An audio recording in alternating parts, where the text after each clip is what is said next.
Hello everyone. कैसे हैं आप सब? आई होप आप सब अच्छे होंगे और अपनी अपनी पढ़ाई में अच्छे से ध्यान दे रहे होंगे। तो आज हम स्टार्ट कर रहे हैं फिजिक्स, और फिजिक्स के अंदर जो सबसे पहला जो टॉपिक है वो पढ़ रहे हैं हम। आज हीट से स्टार्ट करते हैं। हीट क्या होती है? अच्छा, हीट के अंदर हम सबसे पहले तो हम किस चीज़ के बारे में पढ़ेंगे वो बताते हैं। हीट के अंदर जो सबसे पहला जो टॉपिक रहेगा हमारे पास में वो क्या रहेगा? टेम्परेचर। टेम्परेचर स्केल से स्टार्ट करते हैं। अब ये जो टेम्परेचर स्केल आया इसके अंदर आप एक वर्ड आया है टेम्परेचर। टेम्परेचर क्या होता है? टेम्परेचर मतलब अगर आपको सीधी सी कोई डेफिनेशन पूछ ले कि टेम्परेचर की डेफिनेशन क्या रहेगी, तो आप सीधा सा बता सकते हो कि डिग्री ऑफ हॉटनेस और डिग्री ऑफ कोल्डनेस, यानी कोई चीज़ कितनी ठंडी है कितनी गर्म है, ये सब हमें कौन बताता है? टेम्परेचर बताता है। ठीक है। यानी मान लो कि ऐसे बोल दिया जाए कि भिवानी का जो तापमान है वो 50 डिग्री सेल्सियस है। ठीक है। तो 50 डिग्री जो सेल्सियस है वो किसके बारे में बता रहा है? जो उसका टेम्परेचर है वो बता रहा है। ठीक है। इसको हिंदी में हम बोल सकते हैं टेम्परेचर स्केल को तापमान पैमाने बोल सकते हैं। अगर कोई चीज़ कितनी गर्म है कितनी ठंडी है ये सब हमें टेम्परेचर के बारे में बताता है। ठीक है। लेकिन अब इस टेम्परेचर को मेजर कैसे करते हैं हम, कौन कौन से स्केल हैं, उन वो जो स्केल है उनके बारे में डिटेल से पढ़ते हैं। सबसे पहला जो स्केल है हम क्या यूज़ करते हैं? डिग्री सेल्सियस और फ़ारेनहाइट और केल्विन के बारे में पढ़ते हैं। ये जो मेन मेन है ये तो ये है। ठीक है। और इसके बाद में भी आता है एक र्यूमरस स्केल आता है, एक रेक्लाइन स्केल आता है। उनके बारे में मैं आपको थोड़ा थोड़ा डिटेल में बता दूंगी बाद में। पहले हम मेन इन तीनों के बारे में पढ़ते हैं। तो सबसे पहले हम इनके बारे में स्टार्ट करते हैं। अब डिग्री टेम्परेचर स्केल को समझने से पहले हमें पता होना चाहिए कि कोई जो वाटर है वाटर का फ्रीजिंग पॉइंट कितना है, बॉइलिंग पॉइंट कितना है। अब आपको सिंपल सा पता है डिग्री सेल्सियस के अंदर जो वाटर का जो फ्रीजिंग पॉइंट है वो कितना है? 0 डिग्री है। और बॉइलिंग पॉइंट कितना है? 100 डिग्री है। ठीक है। अगर कोई यही चीज़ आपसे पूछ ले कि फ़ारेनहाइट में और केल्विन में कितनी होती है ये वैल्यू, तो वो आपको पता होनी चाहिए। तो फ्रीजिंग पॉइंट वाटर का कितना है? 0 डिग्री सेल्सियस। और बॉइलिंग पॉइंट कितना है? 100 डिग्री सेल्सियस। ठीक है। अब यही चीज़ आपको अगर फ़ारेनहाइट में पूछे तो फ़ारेनहाइट के अंदर कितना रहेगा? 32 डिग्री फ़ारेनहाइट। और बॉइलिंग पॉइंट कितना रहेगा इसका? 212 डिग्री फ़ारेनहाइट। ठीक है। 212। अब यही चीज़ केल्विन के अंदर आ जाए। केल्विन के अंदर कितनी रहेगी आपके पास में? 273.15 केल्विन। और बॉइलिंग पॉइंट कितना आ जाएगा? 373.15 केल्विन। ठीक है। ये फ्रीजिंग पॉइंट है और ये क्या है? Boiling point. अब इसके अलावा हमने एक स्केल की और बात की थी, रूमर, जिसका फ्रीजिंग पॉइंट जिसका जो वाटर का जो फ्रीजिंग पॉइंट है उसमें कितना रहेगा? 0 रूमर। और जो बॉइलिंग पॉइंट है वो कितना रहेगा? 80 रूमर के बराबर रहेगा। ठीक है। ये तो है फ्रीजिंग पॉइंट। ये जो नीचे वाली जो लाइन दिखाई दे रही है आपको ये फ्रीजिंग पॉइंट है। और ये वाली जो दिखाई दे रही है आपको ये क्या है? बॉइलिंग पॉइंट बोलेंगे हम वाटर का। ठीक है। अगर आपको सिंपल सा कोई पूछ ले कि आइस या फिर ऐसे बोल दे कि जो वाटर है उसका फ्रीजिंग पॉइंट डिग्री सेल्सियस में कितना होता है, डिग्री सेल्सियस के अंदर कितना रहेगा? 0 डिग्री सेल्सियस। और 0 डिग्री सेल्सियस किसके बराबर रहेगा? अब 32 डिग्री फ़ारेनहाइट के बराबर। और 0 डिग्री सेल्सियस यहाँ से किसके बराबर रहेगा? 273.15 केल्विन के बराबर। और रूमर स्केल में किसके बराबर रहेगा? वो 0 के बराबर रहेगा। ठीक है। इतना क्लियर। अब आपको ये तो सिंपल सी है। अगर आपकी किस्मत अच्छी हुई और पेपर में डायरेक्ट पूछ लिया जाए कि जो 100 डिग्री जो वाटर का जो बॉइलिंग पॉइंट है 100 डिग्री सेल्सियस है, वो केल्विन के अंदर बताओ कितना है। केल्विन के अंदर वाटर कितने पे बॉईल करेगा? 373.15 पे बॉईल करेगा। ठीक है। अगर आपकी किस्मत हुई ख़राब तो वो सीधा ऐसे पूछ लेगा कि 40 डिग्री सेल्सियस को बताओ फ़ारेनहाइट में किसके इक्वल रहेगा। ठीक है। तो उसके लिए एक फॉर्मूला है, वो फॉर्मूला मैं आपको बता देती हूँ। सबसे पहले हमें चलो इन तीनों की बात करते हैं। ठीक है। इसकी भी बता देती हूँ। अगर इन तीनों की हमें रिलेशन निकालनी है तो हमें तीनों को इक्वल लिख दिया, यहाँ हो गया केल्विन। ठीक है। तो अब इन दोनों का डिफरेंस देखो। दोनों का डिफरेंस कितना है? यहाँ पे 0 डिग्री और यहाँ पे 100 डिग्री है, तो दोनों के बीच का डिफरेंस कितना है? 100 डिग्री। यानी हम यहाँ पे फॉर्मूले में लिख सकते हैं कि बॉइलिंग पॉइंट माइनस में फ्रीजिंग पॉइंट। बॉइलिंग पॉइंट कितना आपका? 100 माइनस में 0, ऐसे लिख सकते हो आप, 100 माइनस में 0। ठीक है। सेम इसमें बॉइलिंग पॉइंट माइनस में फ्रीजिंग पॉइंट। बॉइलिंग पॉइंट कितना है? 212 माइनस में 32। और इसके अंदर कितना आ जाएगा? सॉरी, 373.15 माइनस में 273.15। ठीक है। ऐसे इसके अंदर लिख सकते हो। रूमर स्केल के अंदर कितना आ जाएगा? R अपॉन में ये आ जाएगा आपके पास में 80 माइनस में 0, ठीक है, यानी बॉइलिंग पॉइंट माइनस में फ्रीजिंग पॉइंट। अब यहाँ पे ऊपर देखो, यहाँ पे आपको क्या है, जैसे डिग्री सेल्सियस में निकालना है ना, ऊपर हमें क्या माइनस करना पड़ेगा, इनमें से हम आप फ्रीजिंग पॉइंट माइनस करते जाएंगे यहाँ से। इसमें आ जाएगा 32, इसके अंदर 273.15 और इसके अंदर कितना आ जाएगा 0, ठीक है।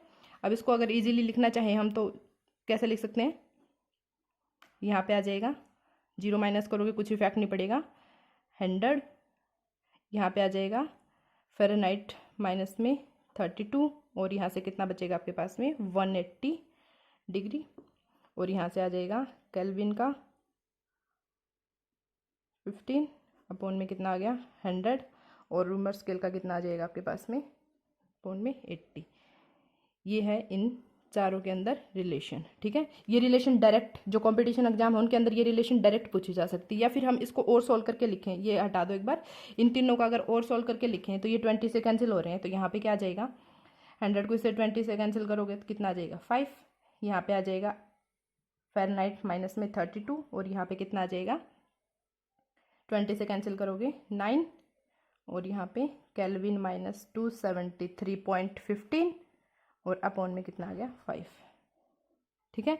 ये दोनों इक्वेशन सही है। एग्जाम में वो इस तरीके से भी पूछ सकता है और सिंपल इस तरीके से भी पूछ सकता है आपको, ठीक है। दोनों इक्वेशन आपको याद रखनी है। अब यहाँ से मान लो कि आपको दे दिया जाए कि कोई क्वेश्चन दे दिया कि 40 डिग्री है, ठीक है, मैं यहाँ पे बता देती हूँ। क्वेश्चन है आपके पास में, क्वेश्चन पूछ लिया कि जो डिग्री सेल्सियस है उसकी वैल्यू कितनी दे रखी है आपको 40 डिग्री दे रखी है, ठीक है, और फ़ारेनहाइट में आपको वैल्यू बतानी है इसकी। फ़ारेनहाइट में वैल्यू कैसे बताओगे इसकी, अब फ़ारेनहाइट में डिग्री सेल्सियस के अंदर पूछ रखा है तो इसको हटा दो, इसको हटाओगे ओनली ये दोनों यूज़ करेंगे हम, और ये दोनों यूज़ करोगे तो यहाँ पे इस इक्वेशन से निकालते हैं हम, ठीक है। इस इक्वेशन से निकाल लो तो भी आपका आंसर सही आएगा, इस इक्वेशन से निकालोगे तो भी सही आएगा। ये वाली इक्वेशन यूज़ करें हम, डिग्री सेल्सियस की वैल्यू कितनी दे रखी है 40 अपॉन में कितना है 5, यहाँ पे कितना है 5 is equals to Fahrenheit minus में 32 और यहाँ पे कितना है 9, इसको कैंसिल करोगे कितना आ जाएगा 8 और ये इधर से मल्टीप्लाई में कितना आ गया 72 is equals to Fahrenheit minus में 32 और यहाँ से ये इधर आके प्लस में हो जाएगा, कितना हो जाएगा 104 डिग्री फ़ारेनहाइट, ये वैल्यू आएगी आपकी, ठीक है। यानी यहाँ से सीधा सा पता चल रहा है कि जो आपका जो ऐसे बोलते हैं ना कि बुखार आपको अगर डॉक्टर बताए कि आपको बुखार कितना है 104 डिग्री है, तो वहाँ पे आप अपना बैठ के अपना दिमाग चलाओ और अपना ज्ञान झाड़ना शुरू कर दो वहाँ पे कि अगर 104 डिग्री बुखार है यानी तो डिग्री सेल्सियस में आपका कितना रहेगा 40 डिग्री। अगर कोई आपसे पूछे कि आपको कोई आपको बताए कि आपको 104 डिग्री बुखार है तो आप उसको क्या बताओगे, डिग्री सेल्सियस के अंदर मेरा 40 डिग्री है, ठीक है। क्लियर इतना, ये ऐसे इसको हम सोल्व करेंगे। अब आपसे सिंपल पूछ लिया जाए कि ऐसा कौन सा टेम्परेचर है जहाँ पे जो डिग्री सेल्सियस है और जो फ़ारेनहाइट है वो दोनों क्या रहें, बराबर रहें, कौन से टेम्परेचर पे रहेंगे, तो वो करने के लिए एक छोटी सी इक्वेशन बताती हूँ, ठीक है। अगर सपोज मान लो कि आपके पास डिग्री सेल्सियस की वैल्यू कितनी दे रखी हो -40 डिग्री दे रखी हो और फ़ारेनहाइट में आपको कैलकुलेट करना है, तो फ़ारेनहाइट में कैलकुलेट करोगे इसी चीज़ को, देखो यहाँ पे कितनी है आपके पास में वैल्यू, अगर माइनस में दे रखी है ना तो किस में यूज़ करनी है आपको, माइनस के अंदर ही यूज़ करनी है, -40 इक्वेशन के अंदर पुट करोगे, -40 अपॉन में कितना आ जाएगा 5 is equals to Fahrenheit minus में 32 अपॉन में 9, सोल्व करो इसको, यहाँ पे -8, यहाँ पे कितना आ गया -72 is equals to Fahrenheit minus में 32। आपकी बार ये इधर से माइनस का इधर आके क्या बनेगा प्लस का, और यहाँ पे पहले से ही क्या है -72 और प्लस में 32 इज इक्वल्स टू फ़ारेनहाइट। अब यहाँ से आपको इसमें माइनस में से अगर ये प्लस करोगे तो यहाँ पे आपकी जो वैल्यू वो कितनी आएगी, जो फ़ारेनहाइट है वो किसके बराबर आएगा, अब बड़ी वैल्यू आपकी माइनस में है ना तो ये किस में आ जाएगा, माइनस में, माइनस का 40 डिग्री, ठीक है। तो यहाँ से आपको एक बात पता चल रही है कि कौन सा टेम्परेचर डायरेक्ट पूछा जा सकता है ये ऑप्शन टाइप में कि कौन सा ऐसा टेम्परेचर है जहाँ पे फ़ारेनहाइट और डिग्री सेल्सियस की वैल्यू इक्वल रहेगी, तो वो कौन सा टेम्परेचर है आपका -40 डिग्री, ठीक है। क्लियर इतना, -40 डिग्री पे क्या रहेगी आपकी दोनों की वैल्यू सेम रहेगी, यहाँ पे लिख सकते हैं हम एट -40 डिग्री बोथ स्केल्स, कौन कौन से, degree Celsius and Fahrenheit give same reading, ठीक है, क्लियर इतना। आप लिख सकते हो यहाँ से कि -40 डिग्री पे दोनों स्केल की वैल्यू क्या रहेगी, इक्वल रहेगी। ठीक है, अब इसे आगे स्टार्ट करते हैं कि जो नॉर्मल ह्यूमन बॉडी टेम्परेचर है वो कितना रहेगा आपका, तीनों स्केल के अंदर बात करते हैं हम। याद रखना आपको, यहाँ पे लिख रही हूँ मैं, नॉर्मल ह्यूमन बॉडी टेम्परेचर कितना रहेगा आपके पास में। सबसे पहले हम डिग्री सेल्सियस के अंदर बात करें तो डिग्री सेल्सियस के अंदर इसकी वैल्यू कितनी रहेगी, 37 डिग्री सेल्सियस। और अगर फ़ारेनहाइट के अंदर बात करेंगे तो फ़ारेनहाइट के अंदर इसकी वैल्यू होती है 98.6 फ़ारेनहाइट। और अगर केल्विन के अंदर इसकी बात करें तो केल्विन में कितना होता है, 310 केल्विन, यानी 310 केल्विन ये रहेगी आपकी वैल्यू। ठीक है, हमें एक बात पता चल गई यहाँ से कि हमारा जो फॉर्मूला था वो डायरेक्ट अगर फॉर्मूला पूछा जाए, जो इंपॉर्टेंट चीज़ है वो क्या है, जो इंपॉर्टेंट फॉर्मूला हमारा जो डायरेक्ट जिस पे ज़्यादा से ज़्यादा न्यूमेरिकल आते हैं वो क्या आ जाएगा, डिग्री सेल्सियस अपॉन में 5, फ़ारेनहाइट माइनस में 32 अपॉन में 9। ये वाला जो फॉर्मूला है ये मोस्ट इंपॉर्टेंट फॉर्मूला है, ज़्यादा से ज़्यादा न्यूमेरिकल इसी पे आते हैं। ठीक है, और एक चीज़ और है, आपका यही फॉर्मूला किसके इक्वल था, केल्विन के अंदर कितना था, ये केल्विन के अंदर इसकी वैल्यू कितनी थी, केल्विन माइनस में 273.15 अपॉन में कितना था, 5 था। अगर यहीं से अगर इन केल्विन के अंदर और डिग्री सेल्सियस के अंदर आपसे रिलेशन पूछ ली जाए तो रिलेशन कैसे रहेगी आपके पास, C अपॉन में 5, यहाँ से क्या लिख सकते हैं हम, केल्विन माइनस में 273.15 अपॉन में 5, 5 से 5 कैंसिल, यहाँ से कितना आ जाएगा, जो केल्विन है डिग्री सेल्सियस है वो किसके इक्वल आ जाएगा, केल्विन माइनस में 273.15 केल्विन के इक्वल आ जाएगा। सॉरी, ये रिलेशन बनेगी। ठीक है, अगर आपसे डिग्री सेल्सियस में वैल्यू दी है तो अगर केल्विन में आपको वैल्यू निकालनी है तो ये वाली जो रिलेशन है ये यूज़ करेंगे हम। ठीक है, सपोज आपसे बोल दिया जाए कि केल्विन की वैल्यू है आपके पास में 0 डिग्री है।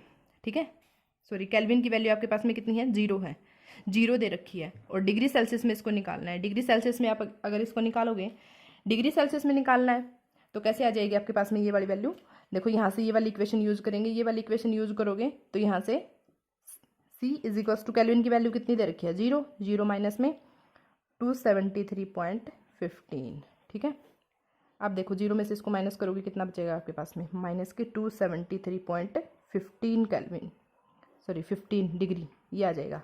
ठीक है, डिग्री सेल्सियस के अंदर आ जाएगी वैल्यू। ठीक है, आप यहाँ से बोल सकते हो कि जो 0 केल्विन है ये, ओके नहीं है, 0 केल्विन है और 0 केल्विन किसके इक्वल होता है, 0 डिग्री केल्विन किसके इक्वल रहेगा आपके पास, माइनस के 273.15 डिग्री सेल्सियस के इक्वल आ जाएगा। क्लियर इतना। ठीक है, अब बात आती है मिनिमम जो पॉसिबल टेम्परेचर्स हैं वो कौन कौन से हो सकते हैं। मिनिमम पॉसिबल यहाँ पे लिखवा देती हूँ मैं कि minimum possible temperature, minimum possible temperature क्या हो सकता है, केल्विन के अंदर कितना रहेगा आपके पास में, 0 केल्विन। अगर कोई आपको न्यूमेरिकल में बोल दे कि माइनस के कुछ भी बोल दे, एक बार लिख लो ये वाली वैल्यू क्या कितनी रहेगी, 0 केल्विन माइनस के 273.15 डिग्री सेल्सियस, और फ़ारेनहाइट के अंदर कितना आ जाएगा, माइनस के 459.67 डिग्री फ़ारेनहाइट। ये जो तीनों जो टेम्परेचर है मोस्ट इंपॉर्टेंट टेम्परेचर है, मतलब इनसे नीचे वैल्यू पॉसिबल नहीं है। ठीक है, अगर इनसे नीचे कोई वैल्यू आपसे दे के पूछता है कि ऐसा न्यूमेरिकल बताओ, मतलब कोई न्यूमेरिकल पूछ लिया जाए आपसे कि न्यूमेरिकल में के अंदर आपको जो वैल्यू है वो इनसे नीचे दे रखी है, तो वहाँ पे आपको इतना समझ जाना है कि इनसे नीचे वैल्यू पॉसिबल नहीं है, यानी ये मिनिमम टेम्परेचर की वैल्यू है। ठीक है, अब बात आती है अब्सोल्यूट टेम्परेचर। अब्सोल्यूट 0 टेम्परेचर किसको बोलेंगे हम, अब्सोल्यूट 0 टेम्परेचर कौन सा है, 0 केल्विन को बोलते हैं। ठीक है, और 0 केल्विन की जो वैल्यू थी ये किसने दी थी, यहाँ पे लिखेंगे हम, given by William Thomson Kelvin ने दी थी, विलियम थॉमसन केल्विन, या फिर बोल सकते हैं लॉर्ड केल्विन।